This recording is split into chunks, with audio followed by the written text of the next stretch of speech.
In this performance study, we're going to look at a track that I like to call Bootsy's Bounce.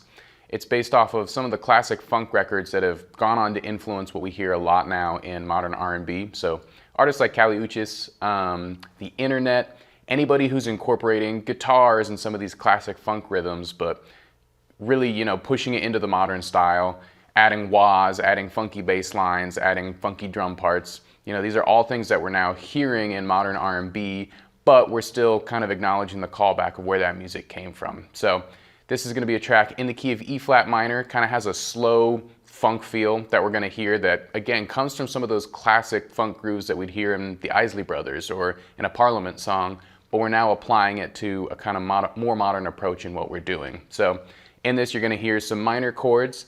The overall formula is going to be simple to this, but what we're going to do as far as coloration with extensions, some of the fills we're doing, and the overall feel, that's what's going to make this part distinct. So make sure you're on the lookout for those things.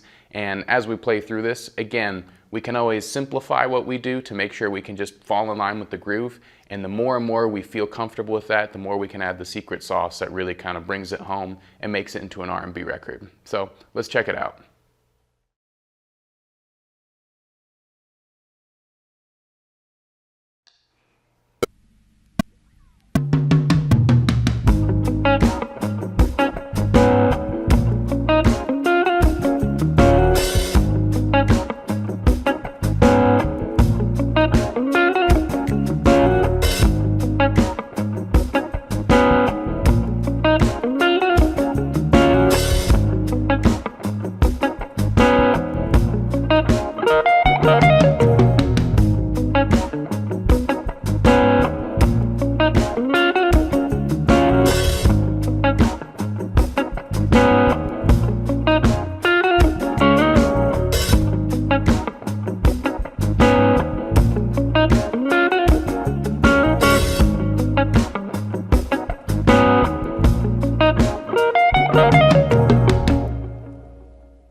So this track is in the key of E flat minor. So I could say that this is my one chord.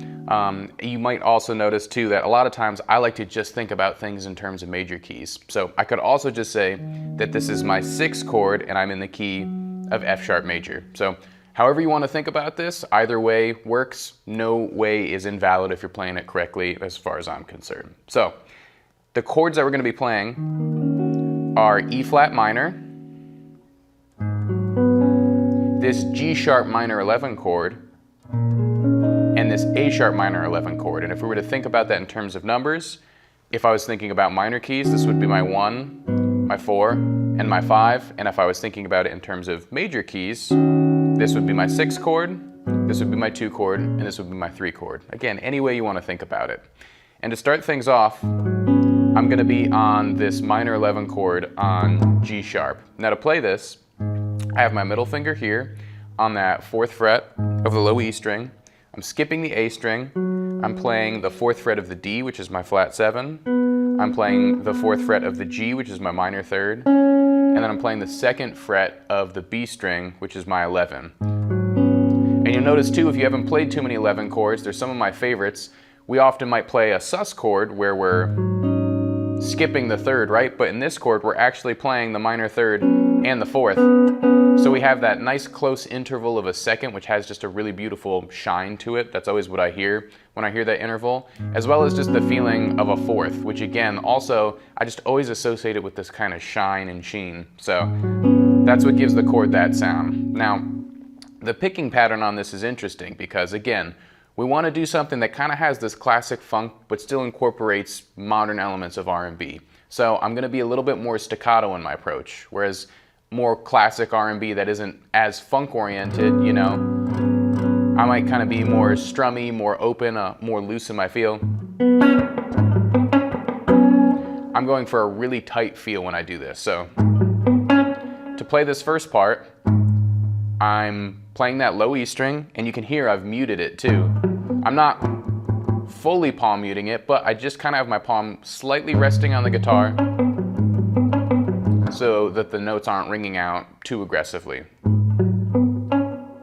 And as I play up, I'm just playing each one of these individual strings. So I'm playing my low E string, I'm skipping A, playing my D string, my G string, and then my B string. Now there are a bunch of different approaches we can take with the right hand here. We could do all alternate pick if we wanted to. We could do down, down, down, up, or we could use a combination of hybrid picking.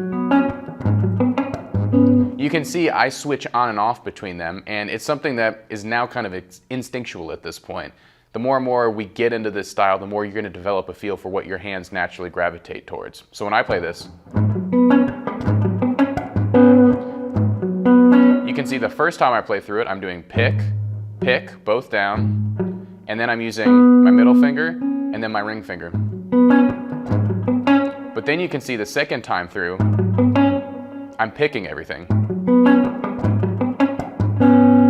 And then the last time, I'm doing a little hit on that root note again. So far, pick, pick, finger, finger, then all pick, then pick, and then I'm gonna use my middle finger and my ring finger to play that G string and that B string. So all together, right? And again, it has this nice little staccato pattern because I'm using my fingers sometimes and then using my pick sometimes. You can even hear between those two. There's a different articulation that happens, and even though we're repeating the same little arpeggiated sequence, there's a different feel to it. Now again, when I wrote this part, I basically just, I put down a drum part, I put down a keys part and a bass part, and this is naturally what came out. I didn't naturally kind of sit down and go, oh, I want to, have one distinct part that's just using my fingers and one distinct part that's using my pick. This is something that naturally came out just as I got comfortable with rhythms like this. And this is what we're generally trying to hopefully instill. So if it's something that feels a little bit unnatural, try just playing along with this part, incorporating that picking pattern, see if it works for you. And if it doesn't, hopefully that teaches you a little bit more about your right hand and maybe what you gravitate towards. Because obviously on guitar, there's no right answers. There's a million ways to do things. And especially when it comes to your right hand, there's so many different options for how we can actually pursue picking patterns, finger picking patterns, and just our approaches to chords and chordal studies. So it's important to note that even if it doesn't work for your hand, giving it a try can at least maybe illuminate what does work for your hand. So again, our first chord is that 2 chord or our 4 chord, depending if we're thinking in a minor key, but I'm just going to think about it in the major key. So my 2 chord. Then I'm going to slide the whole thing up. Do the same picking pattern. So I was just at G sharp minor 11. Now I'm at A sharp minor 11. And you can hear, typically, if we were to just play the normal number sequence, those would be our chords. And those sound great, but those have a completely different kind of shine and luster to them. So we play through that sequence 3 times on that G sharp. We go to our A sharp. I'm just up that once, and now I'm doing this lick on our E flat minor chord, which would be our 6. So.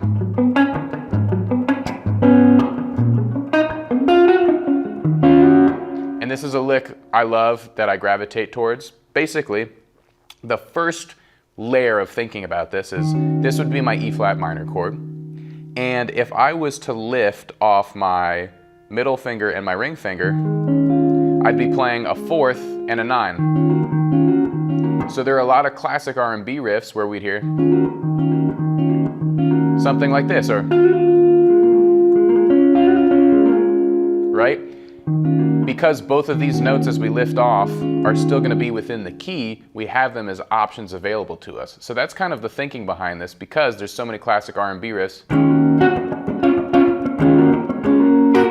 And when I say classic too, I mean in the realms of rock. This is dating all the way back to the 60s and 70s. We'll hear a ton of stuff that uses this pattern to it. So that's kind of the influence of this pattern and the style of thinking that I'm using when I get into this. So to actually play the pattern that I'm doing, I'm barring right here across that 6th fret. And as I play through that, I'm hammering on that B string. I'm going down to my G string, playing the root note here, and then down to that minor 7, so. And then I'm doing the same thing on my D string. So that's the kind of pattern happening within this chord, but when I play it with that rake. And then to end things, I'm hitting my root note, and then I'm using my middle finger and my ring finger to strum back, and you can hear I'm playing the G string and the B string, but as I strum back, I'm also getting just a tiny bit of the D.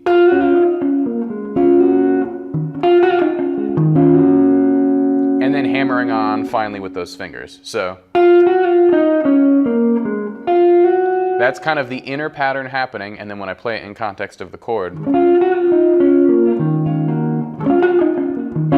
And you can hear I'm also using a fair amount of muting until I get to that full chord, because again, every time I use muting and then open up the position, it gives it a really nice arc. Everything that I do, I want there to be a sense of dynamics, right? Even if it's a loop or a simple 2 or 4 bar part, I want there to be a varying level of dynamics, so it's not just static. So that first part.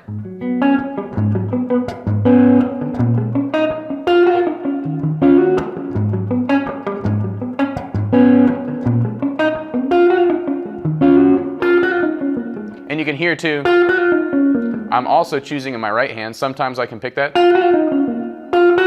I also have a tendency to, because I'm somebody that really enjoys hybrid picking, I'm starting that off with my middle finger so that I can get that kind of more fleshy, plucky sound. So I'm doing ring finger or middle finger right here on the B string, and then pick, pick. So whichever way you gravitate towards, everything is valid. And I'm playing that through 3 times, and then you can hear I have one little variation that happens at the end. So what I'm doing is this E flat minor chord, I'm making it this 9 position up here. Again, a super common chord that we see all over modern R&B and just modern music in general. It's this little minor 9 shape, right, where I'm barring across the 11th fret of D, G, B, and E, and then using my ring finger here, going up to that 13th fret. And it's the same kind of thought process in this pattern, so.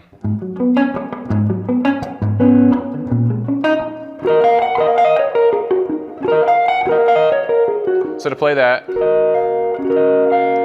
I'm hammering on to that 13th fret, going up to the 14th fret, then hammering back on to that 13th fret, and then walking down my minor pentatonic scale, which would be all based around E flat minor.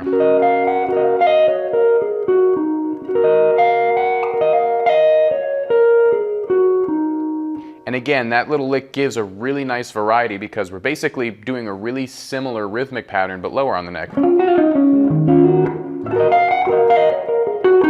Right? And then you can also hear too, there's some variations that I'm doing within this E flat minor chord every once in a while. So I did something like that. And what that is, again, I'm starting the lick the same way, but instead of hammering on, I'm doing this double stop where I'm barring the 6th fret, up to the 8th fret, back down to the 6th fret, and then if I want, throwing that little trill in there.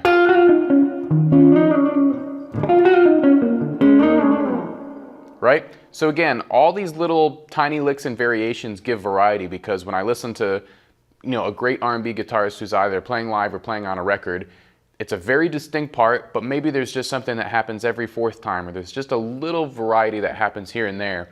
And that way, again, something can be a loop, it can be a song that just has a singular part that's happening the whole entire song, but my ear's not getting tired. I can still kind of fall in love with the part. I can still feel like there's dynamics and intrigue and things are going up and down. And that's really what I find is important in this style. The first part is obviously just getting these chords under your fingers, just getting comfortable with the sound and the sonics of what R&B sounds like in a modern sense. And then the more and more you dive into that, getting into these articulations, the dynamics and the thought process is really what will open you up and make you a great R&B guitar player.